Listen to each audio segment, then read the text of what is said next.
At ito na nga ba, kapar, marami nga nagsasabi dito mga bro na testingin ko daw palaki na masyado yung mushroom na to mga bro at ganito nga yung naging resulta niya dito ba kapar. Ganito yung mga normal na mushroom dito mga bro, mga konti pa dito guys, pampitas na pre. Pero ito talaga guys, quality mga bro, tignan nyo naman dito mga par, grabe guys. Napakalaki ng isang mushroom na yung mga bro at mamaya guys, pipitasin natin yun guys. At papakita ko muna sa inyo mga bro kung ano yung mga itsura ng mga kakabuti nating alaga dito mga bro. Masarap yan guys eh. Ginagawa pa nga yung ano yun, yung patty sa burger mga bro, longganisa, mga nakikita ko sa YouTube guys. Napakarami palang pwede luto dito mga bro. Ang alam pa lang kasi namin dito guys, yung pinirito na may crispy fry, nilagay namin sa kare-kare, tapos nilagay namin sa may patola dito mga par. Masarap naman siya dito mga bro. Kaso guys, ayan pre ni ano siya, medyo nabasa siya na sobrang sa dilig dito mga bro, pero hindi namin bebenta yan guys. Kami lang kakain yan mga bro. Yan yung mga ginugulay namin guys eh. Yung mga reject na hindi pambenta dito mga bro. At wait guys, there's more mga bro.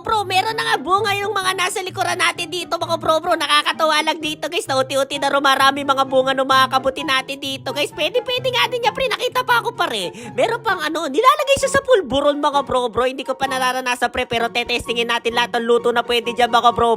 O baka sakali ding mapatikim ko din sa inyo dito mga bro, diba guys? Marami din luto. Pero ang susunod ko siguro susubukan dito guys, yung ano, mushroom sisig dito mga bro. Yung pipirito nyo muna siya dito mga bro, tapos gagawin nyo silang sisig dito mga par. Kaya daw pakaagas. Nga pala guys, hindi lang sa harapan sila namumunga dito mga bro, pwede rin sila mamunga sa puwetan dito mga par. Grabe guys, ang madami bunga dito sa puwetan mga bro. Grabe guys, talaga naman pre.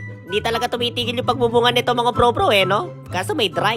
Hindi, kakainin namin yung mga bro, hindi pambenta yan. Nakakaya naman pagka mayroong bibili dito mga bro, tapos bebenta nyo. Bakit kakaiba kulay niya par? Hindi ko bibenta sa inyo mga bro, pero kinakain namin yung par, masarap naman. Meron nga din mga umorder dito mga bro, kaya hindi muna namin pinipitas dito guys. Kasi par, syempre par, dapat bagong pitas dito mga bro, bago ibenta natin dito guys. At kasalukuyan nga naghahalo yung mga pinsa ko dito mga bro, nung kusot dito guys. Syempre par, kailangan pre, inaamag na nga siya dito mga bro, ganyan pre, yan ba yung sabi nyo par? Yung parang ano, nasa eat ng kalabaw dito mga bro. Alam ko guys, ganyan yung amag sa ano sa eat ng kalabaw dito mga bro. Tutubo dyan guys, yung magic mushroom dito mga bro.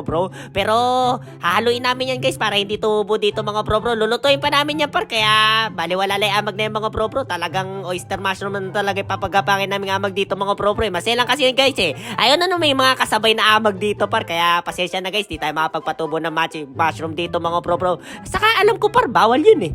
Bakit nyo nire-request sa akin par? Gagawin nyo pa akong masama eh. So ayun na mga par, naghihintay na nga lang kami ng tawag ng o-order dito mga bro, kaya hindi pa namin pinipitas dito guys, at hindi ko pa maipapakita sa inyo dito mga par. Kaya maraming salamat sa pagsama. So walang kwenta natin content ngayong araw dito mga par. Yun lang. Bye bye.